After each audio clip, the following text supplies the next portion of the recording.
when we turn over to Islam and we look at the origin story of creation and the incident that took place at the very beginning, you'll find that there is this conversation that takes place in between Allah subhanahu wa ta'ala, or God, right, and the devil. And God is he's deciding to appoint Adam as his successor, his representative, his caliph on the land. He demands and instructs the angels that they have to prostrate to Adam as soon as he blows into Adam of his spirit. Iblis, Satan, the devil, Lucifer, he refuses to prostrate. And so God asks him the most important question, which is, why did you not prostrate? Were you prideful, or were you from the Alin? Were you from the El Elyon? Were you from the Elohim? Are you from the ones that are the high ones?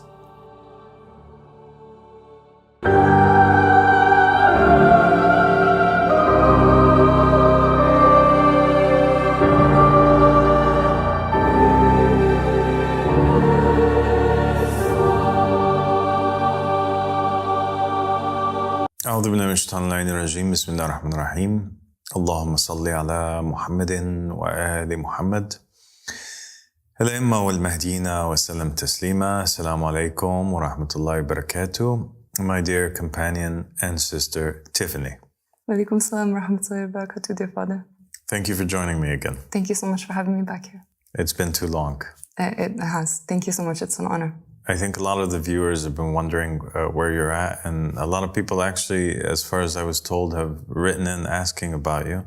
And for those who didn't know, where have you been over this past period? Oh, I had a baby, so I've just been taking care of my baby. Oh, congratulations. Thank you so much. God bless you. So today, we're going to start off with a little bit of a heavy topic, a heavy episode to celebrate your return. The topic has to do with monotheism, actually. Okay. And it is this apparent contradiction that exists in the Abrahamic religions between monotheism and polytheism, hidden and sewn between the lines in the teachings of the religion.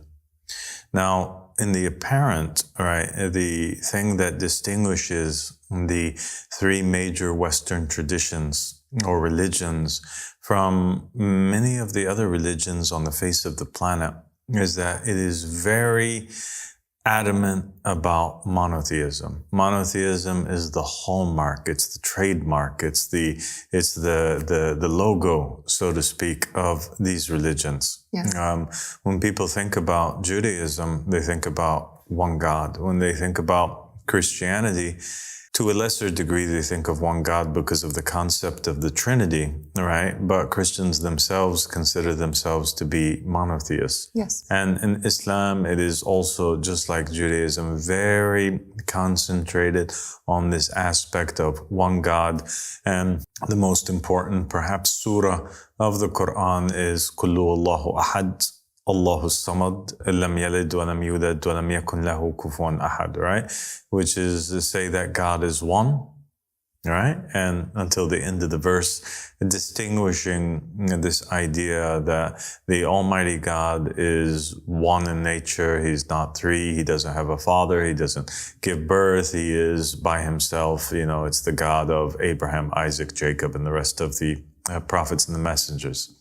Versus some of the other religions that exist in the world, like, for example, Hinduism, you know, or some of the other Afro-Brazilian type religions, whether it's Macumba or Voodoo, or these religions that have a pantheon or a group of gods or spirits that are worshipped by, or deities that are worshipped by the followers or the adherents of these religions.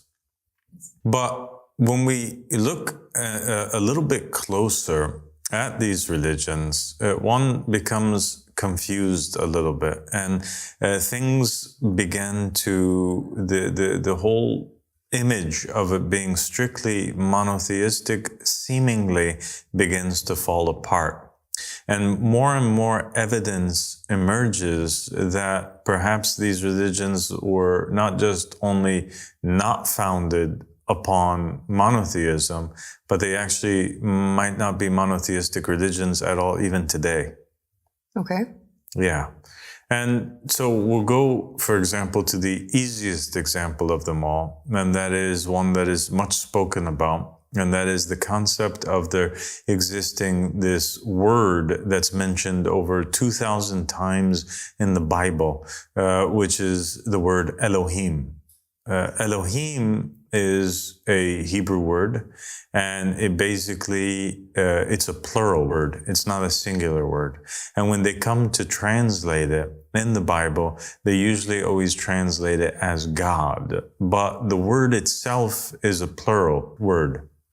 And the scholars of religion, when they look into the origin of the word, they find that it is a word that would mean the children of El, right?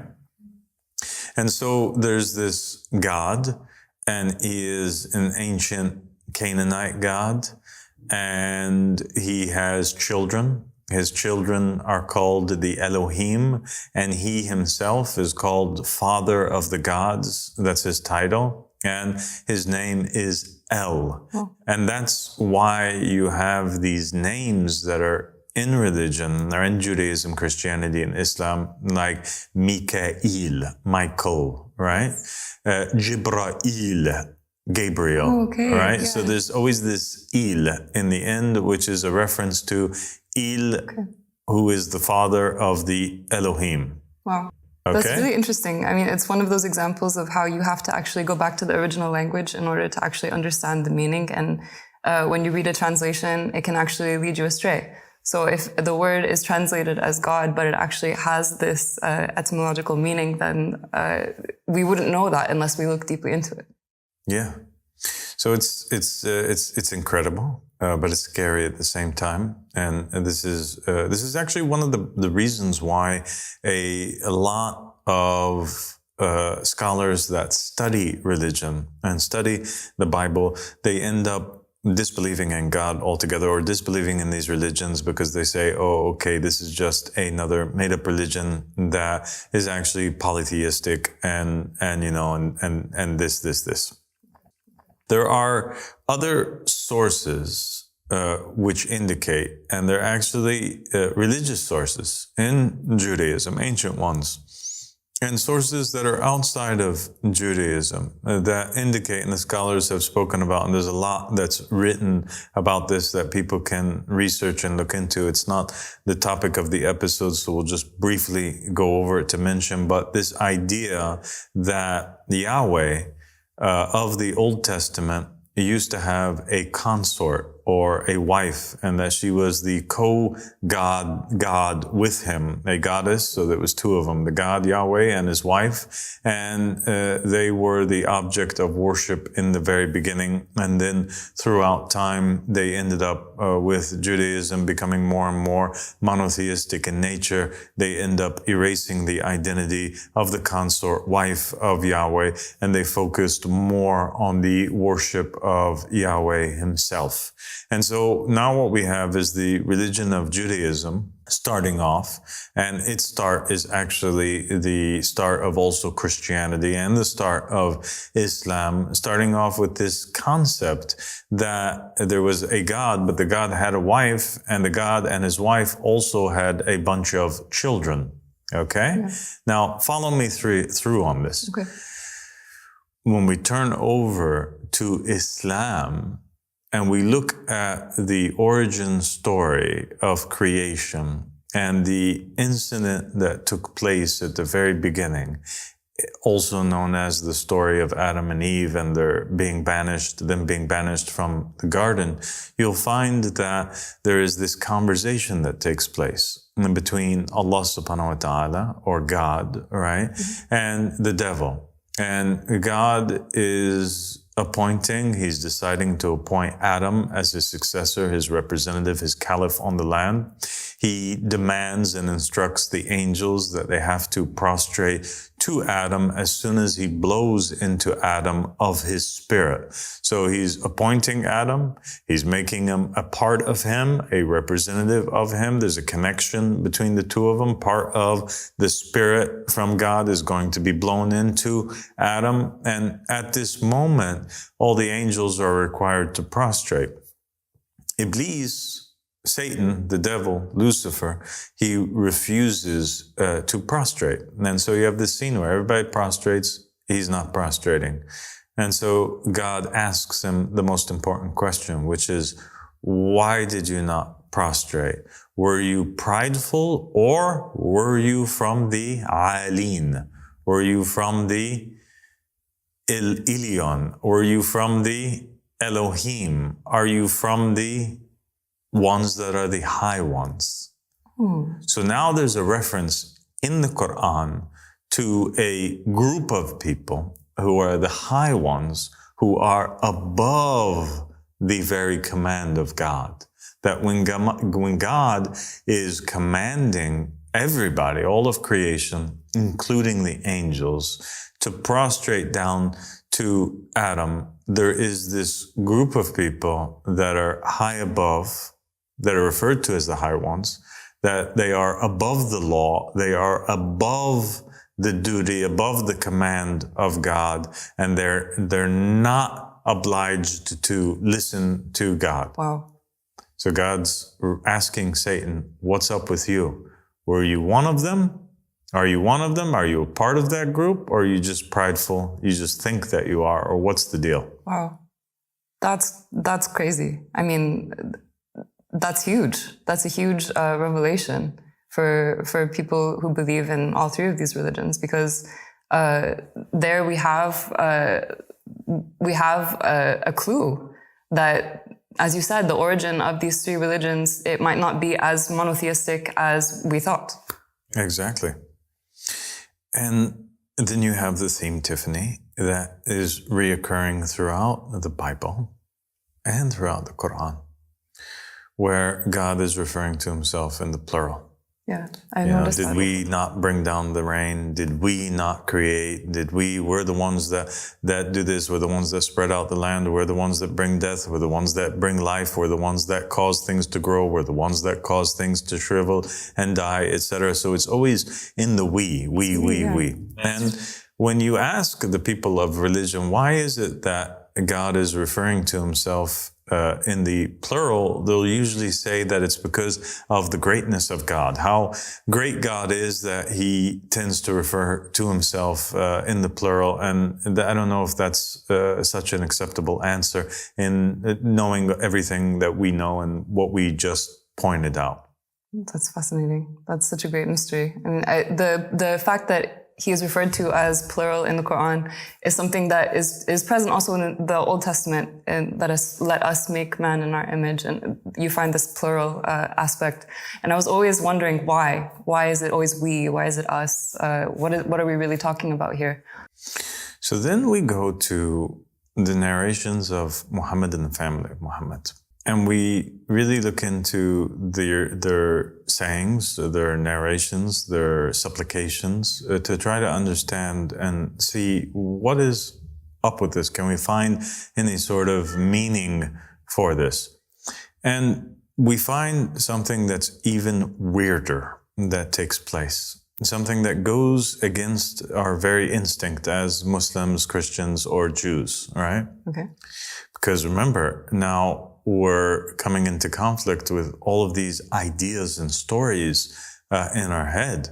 When we think of Muhammad sallallahu alaihi wasallam, we think of him entering into the Kaaba and bashing all of the other idols, and telling people there's only one God, and telling people that the greatest sin that one can ever make is to be a mushrik, somebody who associates something else with Allah subhanahu wa ta'ala, a polytheist. God can forgive murder, he can forgive adultery, he can forgive rape, he can forgive any horrible crime, even if your crimes reach up to the heavens, but he can't forgive this thing of associating something with God, being a polytheist. But yet this is where we find ourselves investigating. Mhm. And this is what we find that the origin of religion is from. And we have also Abraham, and we think of Abraham. And Abraham, that was his whole mission. He was disgusted by this idea that people would worship other gods. This multiplicity of gods was one that he rejected. Yeah, absolutely. So there can't be any other God but Allah. Yeah, it's confusing. Right? Yeah. But when we go into the narrations of Muhammad and the family of Muhammad, we find that there are actually some supplications. For example, in one narration, somebody asks one of the imams to teach him a special supplication. And he tells him to basically go into prostration and to say the following. And then a supplication is narrated, it's written in the books. And it says, for the Shia or the individual who is asking to say, O Lord of Lords, O King of Kings, O God of Gods. Okay. And so then that opened up a gigantic discussion between the scholars and the followers of the religion of Islam for the centuries to come. Okay. Some scholars would say, what does this mean? If Muhammad and the family of Muhammad are saying to say that God is the Lord of Lords, then that wouldn't be an appropriate thing to say unless there actually were other lords other than Allah subhanahu wa ta'ala. Right. There must be other kings other than Allah subhanahu wa ta'ala. There must be other gods then other than Allah subhanahu wa ta'ala. And so they took each section of the dua and they began to discuss it. And they said, well, in terms of the kings, this could refer to earthly kings. So God is the king above all earthly kings. That we can accept, and that is not in contradiction with monotheism. Yeah. Lord of Lords, okay, well, in the Quran, Joseph refers to the Pharaoh that raised him, the father of Akhenaten, as being his Lord. Okay. He said, my Lord did good to me, all right? Yeah. So in that sense, if we're going to think of it that way, and if we're also going to use in the Arabic language the word Rabb to refer to Rabb al-Usra, and not just a God or the Lord of the family, all right? Instead of being a word that refers exclusively to God, or Rabb al-Amal, because these are words, right? In the dua, it says Rabb al-Arbab, which would translate to a Lord of Lords. But you also have an Arabic Rabb al-Amal, which refers to Lord of the work, which would mean what? Your boss, essentially, yes. right? In your work, the employer. You have Rabb al-Usra, which means the head of the family, right? Which refers to the father. So in the Arabic language, using the word Rabb would be okay then, because it is known and it's understood that it's not referring to God, but it's referring to somebody who is an authority figure, either in work or in the family or in some sort of social setting with other human beings, right? Yeah. Okay. Makes sense. Okay. So it makes sense. So being the Lord of Lords might mean just being like, he's the ultimate father. He's the ultimate boss. He's the ultimate authority out of all the people on the earth that have roles of authority. Yeah. But when we come to the word Ilah al-Aliha, the God of gods, this is a different story. You cannot find anybody in any earthly position at all that is referred to as an ilah or a God. You only have Allah, the God, right? Yeah. Or al-ilah, the God, or ilah, God, to refer to the one God of Christianity, Judaism, and Islam, to refer to the Father up above, the God that sent the prophets and the messengers, etc. But in this supplication, it's saying that we should say the God of gods. So who are the gods that have above them a higher God or a higher being? This is the great mystery. I mean, that's a huge question. And this is a very unnerving supplication if you think about it, because it calls into question all of these belief systems. Yeah, I would like to know the answer. Yeah, it does call into question all of these belief systems, and it's quite problematic, especially when the religion of Islam, on the one hand, was so offended and adamant about removing the title of God from somebody like Jesus Christ. So who could these gods be? You have to understand that in the religion of Islam, especially in Shia Islam, right? So let's leave Sunni Islam for a moment, because Sunni Islam is not like Shia Islam. In Shia Islam, it is more like Catholicism than it is the Protestant faith. There are saints, there are intercessors, there are beings that have reached high stations that serve as kind of doors between us and the ultimate God. And they have godlike power and authorities. And the beings that are at the highest station in Shia Islam that have wilaya takwiniya, or the authority over the universe according to the traditions, they have superior knowledge, they have the ability to say to a thing, be and it is. They have this kind of ultimate control, is Muhammad and the family of Muhammad, is specifically the Ahl Kisa, or the people of the cloak, or the people of the cloak, and the 9 individuals that come after Imam al-Hussein alayhi salam, that make the 14 infallibles in total, which is Muhammad, Fatima, and the 12 Imams, right? Yes. These individuals have specifically stated in narrations from the Ahl Bayt alayhi salam, say about us whatever it is that you want to say, but make us creatures, make us creations. Don't exaggerate in your speech about us. And these specific individuals are stated in the narrations to be the closest beings to Allah subhanahu wa ta'ala. There is nobody else that could be referred to as gods except for them, right? Because there's nobody that's actually higher than them except for the one and only God. That much is very clear in the narrations. For example, you have one narration where the Prophet Muhammad sallallahu alaihi wasallam says to Imam Ali that nobody knows God except for me and you, Ali. And nobody knows me except for you and God, and nobody knows you except for me and God. And so you have it basically like crunched in or limited to these individuals as candidates for who would be referred to as gods. Yeah. So we went to some of the other mystical texts that are in Islam, and we found something quite interesting.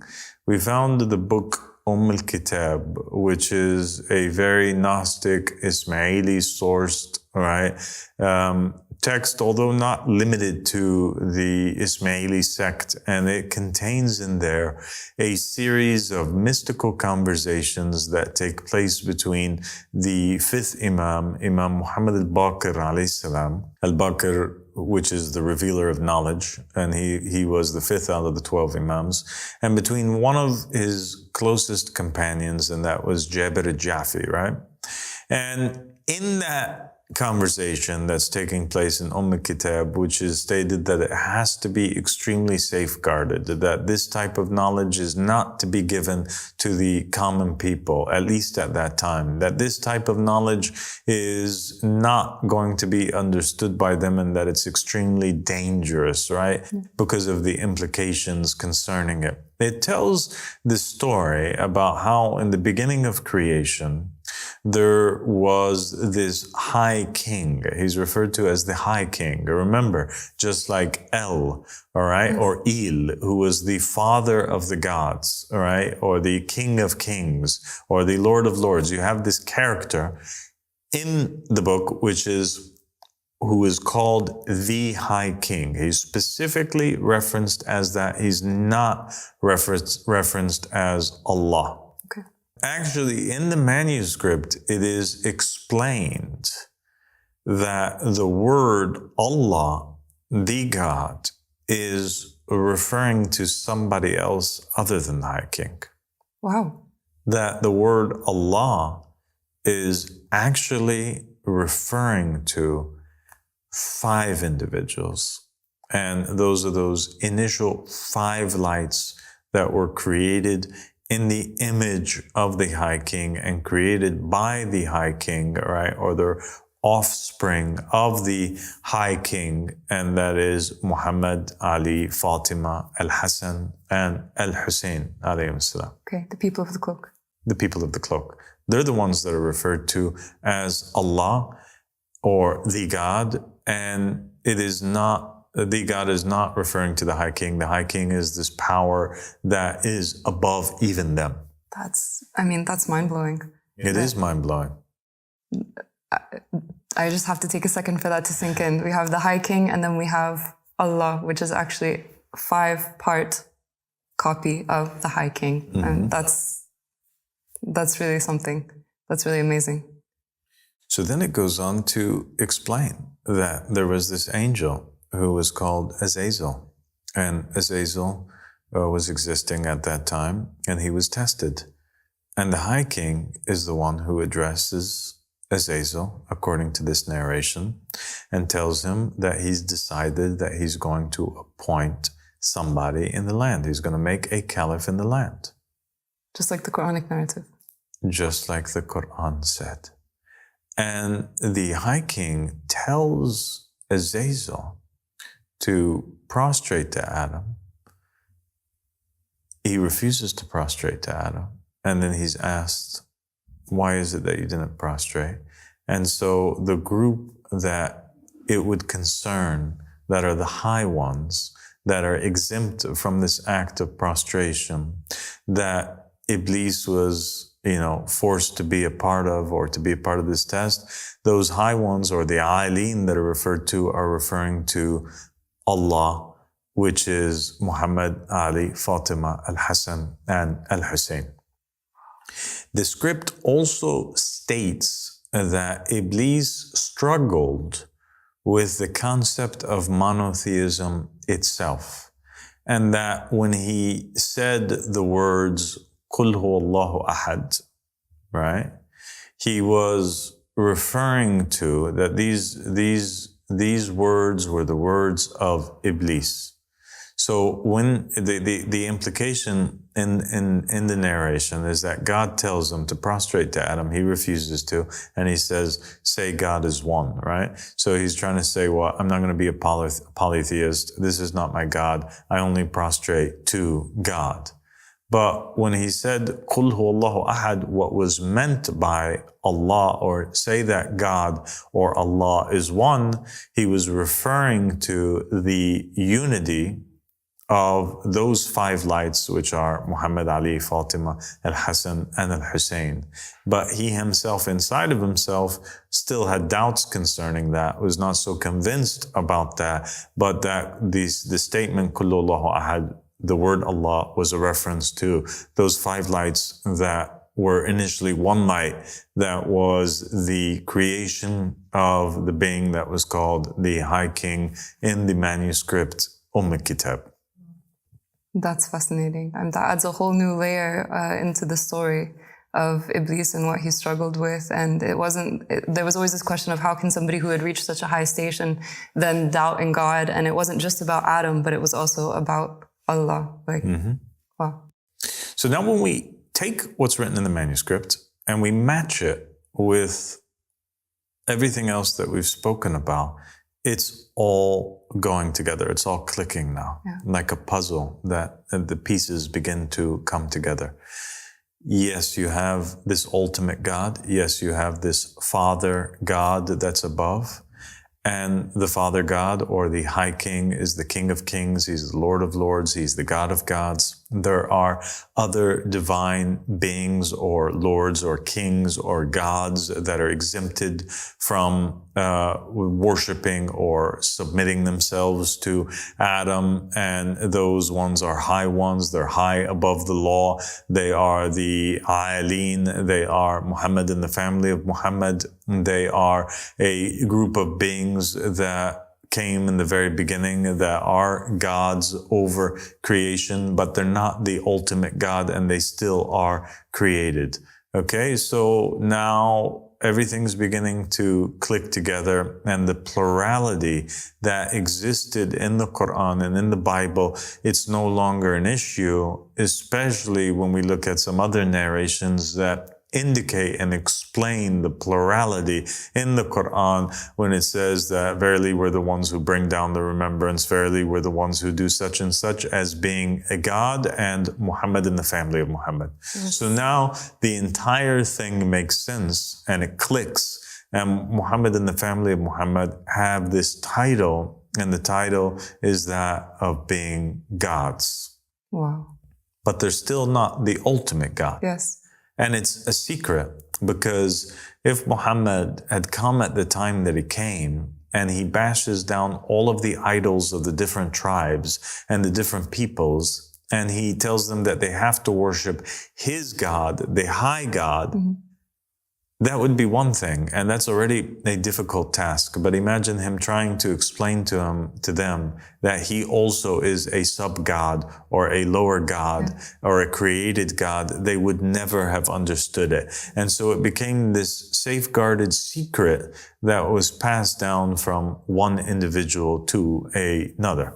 And it was something that was shared between the imams and their companions, right? Mm-hmm. Their close companions.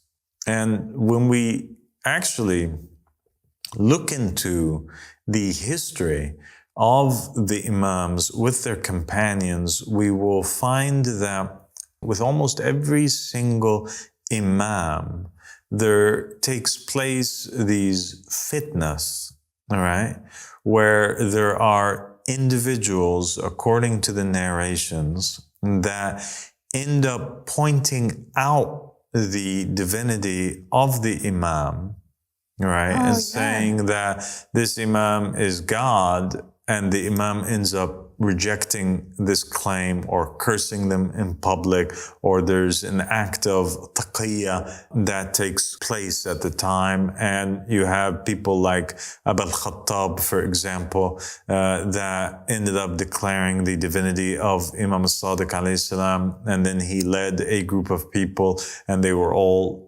killed and crucified as they engaged in an uprising in order to put Imam Al-Sadiq alayhi salam on the throne. And Imam Al-Sadiq alayhi salam curses them to the normal people, but there are also these other narrations that state that Abu al-Khattab was not cursed, and that actually he was Gabriel, right, the archangel in human form, and that he led 70 prophets and messengers with him. These Shia, they were the reincarnation of 70 prophets and messengers, and they all got crucified with him, and they were all prophets and messengers because they all recognized and reached the level where they knew God, and that means that they knew the reality of the Imam, they knew the reality of Imam As-Sadiq alayhi salam, and identified him as God. The same thing happens with some narrations that have to do with Jabir and Imam al-Baqir alayhi salam, where basically essentially the same thing happens, and Jabir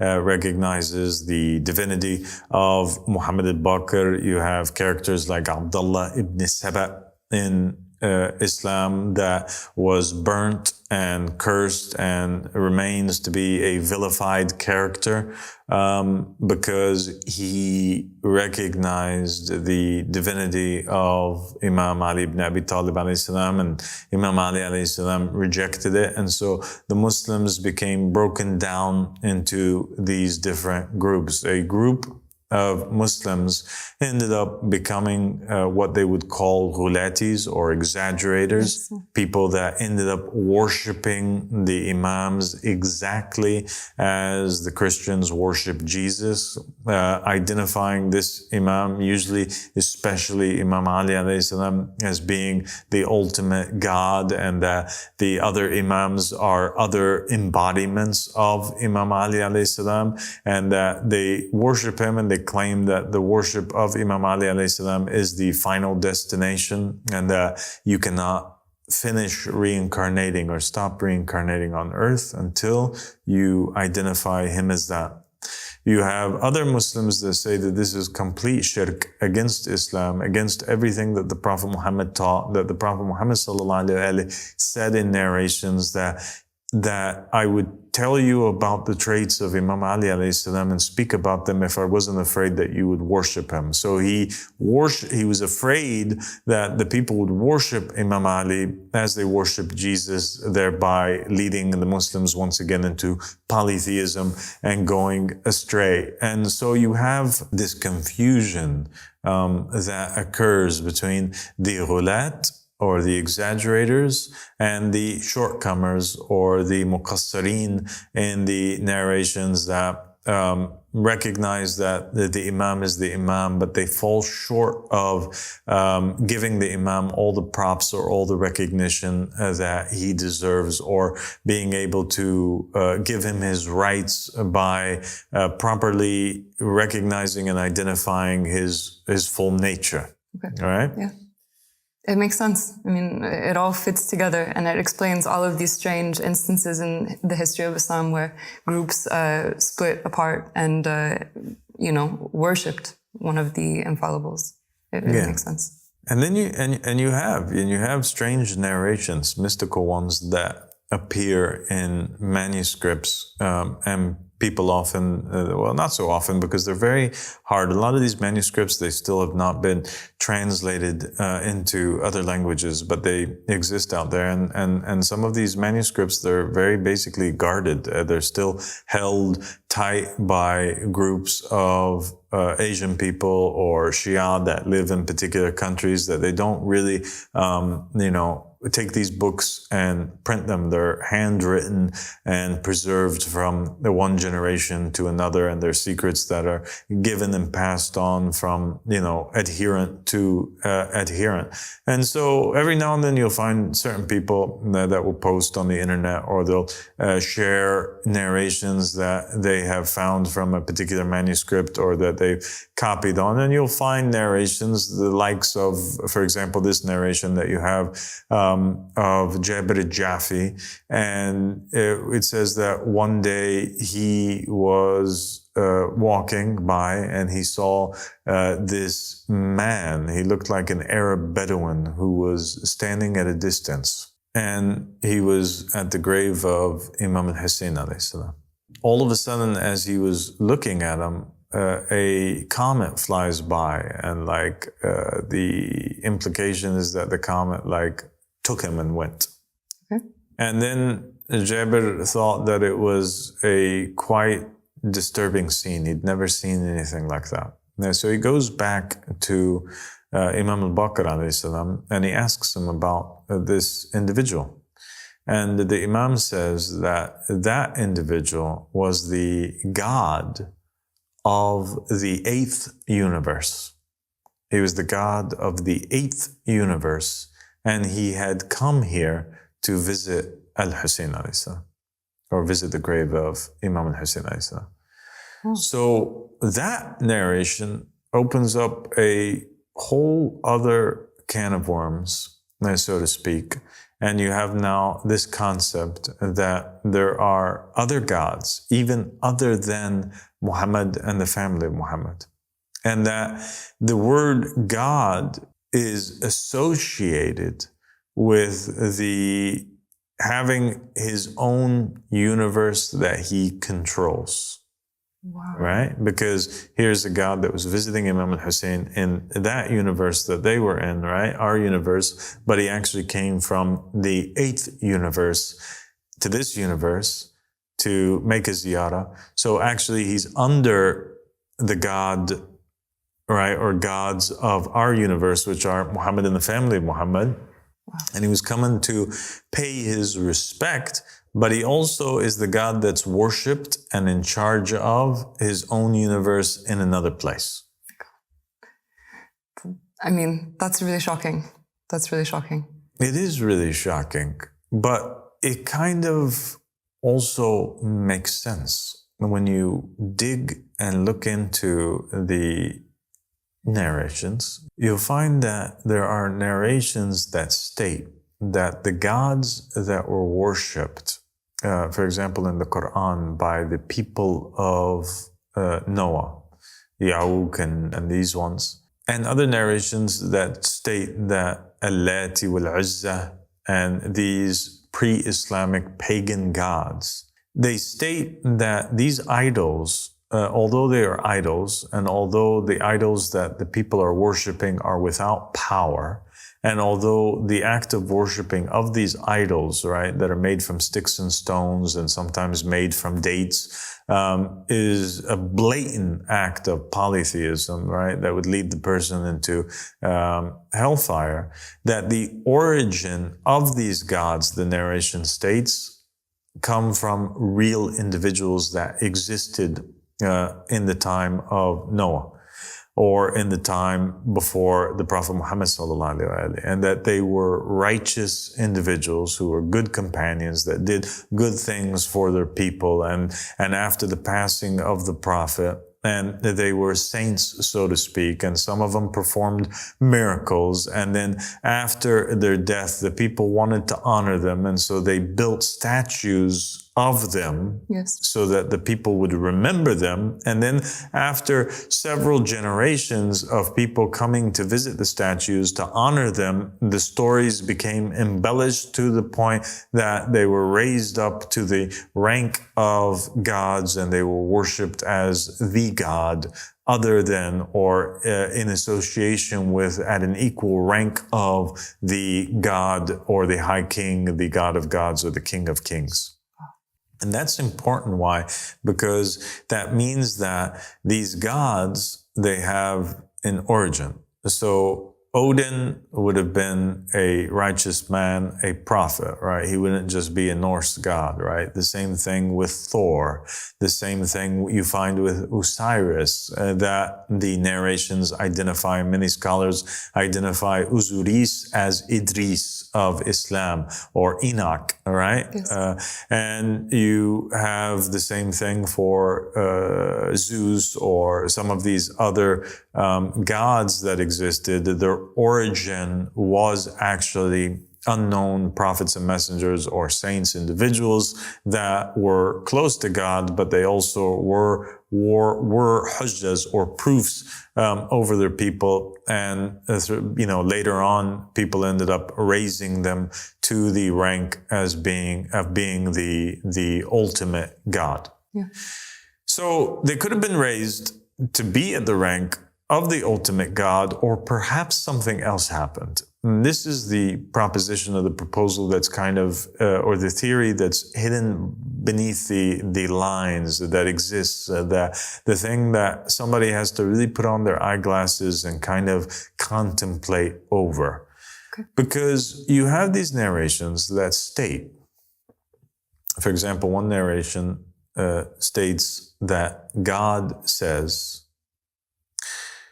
obey me, he says to his servant, my servant, obey me and you'll be like me. I say to a thing, be and it is. I'll make you say to a thing, be and it shall be. Yeah. Another narration says that God says to his servant, love me, and I will make you like me. And there's nothing like me. Well, that's odd. Because everything that is created has a likeness. Everything that is created has a likeness, right? Yeah. Everything that's a creature has a likeness. I mean, we are like the other people. The animals are like other animals. human beings are like the animals in the sense that they eat and they drink and they have bodies and they have hands like monkeys or whatever. So everything is similar to something. The only thing that is above being similar to something is a God. Yeah. Right? Yeah. Is God. Yeah. God is above all of his subjects, all of his creatures. God is above the entire universe of creation. Yeah. So perhaps what is meant in the narration, I mean, it's the only really apparent meaning to it, is that God is saying, love me, obey me, and I will make you like me.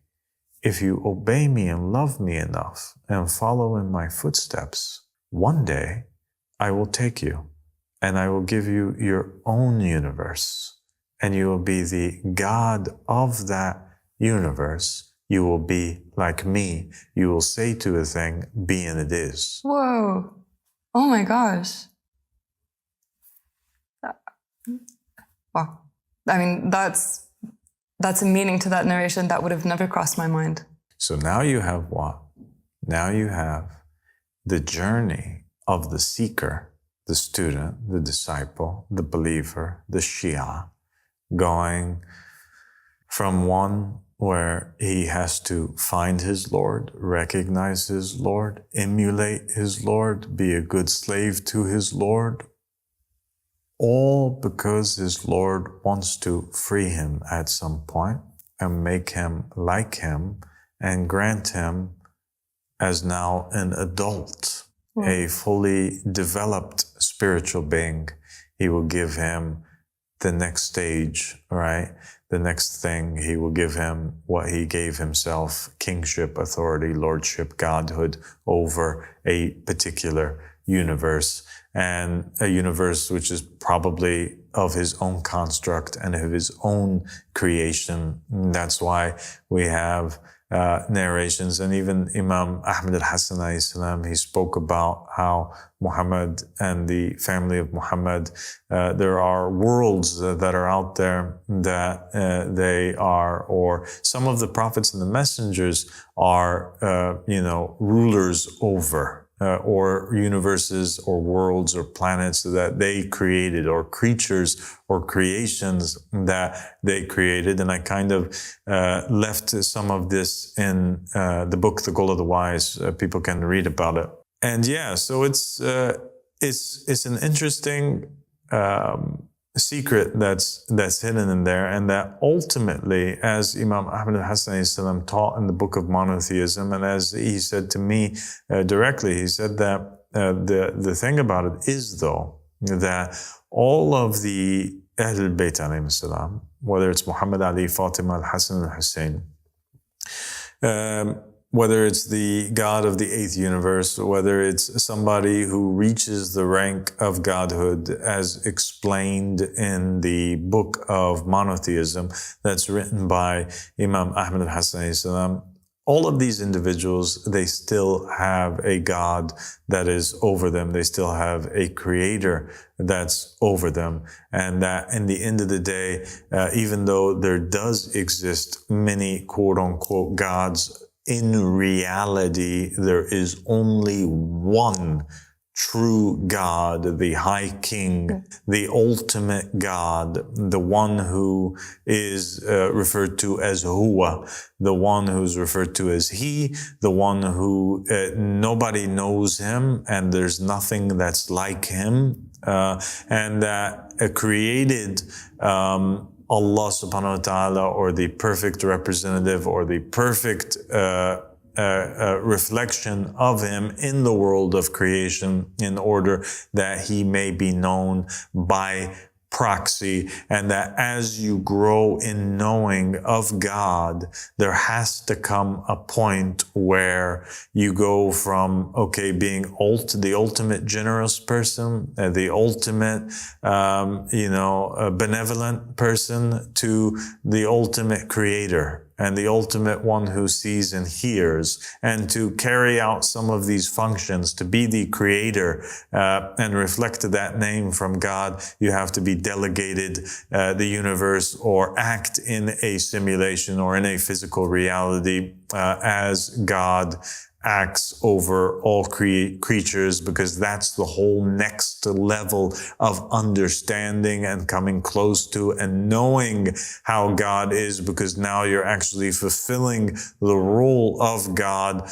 amongst creatures, and you're able to know his wisdom even more so and be closer to him than even before. That's fascinating.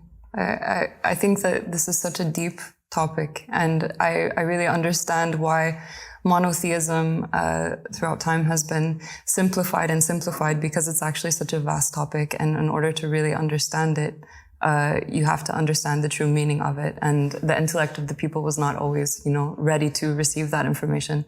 But I just want to say thank you for taking me on this journey of exploring the true meaning of monotheism and the implications of that. And I just really appreciate everything that you've taught me today. Oh, God bless you, Tiffany. And I appreciate you being here on this episode with me and coming back after your birth. And I appreciate all the other episodes, and I think everybody's missed you, and we look forward to having you in many more episodes to come. And congratulations on the birth of your beautiful baby girl, Genesis. Thank you so much, Father. God bless you. Assalamu alaikum. Wow. I feel like my mind has been opened in so many ways by today's episode, and I hope that you learned as much as I did. And it makes sense, when you think about it. The narrations state that God created the creation so that they may know him. And the only way that you can truly know something is if you become like that thing, if you dissolve into that thing. And there are many examples. I mean, a practical example that we can think about is like a child. A child cannot understand their parents until they themselves become parents, and then they walk in their shoes, and then they can truly understand. And it is no different with God. There's just so much to think about from today's episode. I feel like I'm one step closer to understanding truly what monotheism is. And I hope that you will continue to join us on this journey, on this channel, and continue to learn with us. Thank you so much for tuning in today. If you're not already subscribed to our channel, make sure that you click the subscribe button so that you can get notifications about new videos, and make sure that you tune in to the community posts, because if you don't already know, the Qaima Aba Al Sadiqa is writing those posts himself. And make sure that you subscribe to our membership-only platform, because there's exclusive content only for members of the channel. And make sure that you continue this journey with us.